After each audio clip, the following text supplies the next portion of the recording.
Ja, hè. Ja, het ben rare tijden, Ben. Nee, het ben heel vreemde tijden. Ja, corona, waar je daar ooit van jet? Nee, net in. Het ben rare tijden. Ja, van de baan, ik ben met een producteur, nou, daar kom je dan nou achter. Ja, wie vertelde vroeger de baan verhaaltje om sliepen te gaan? Nou, je vertelt die verhaaltjes, die kan ik net versliepen. Nee, wie je net? Nee, zo, liet die jongen van ons bouwen, mocht je ooit een buis wezen.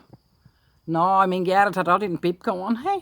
Altijd een piepkoon. Ja, dat zou je niet zo vallen meer, een piepkoon. Nou, mijn Gerrit had een piepkoon, zag gezellig, hè. Wat baby geen lucht, zag gezellig.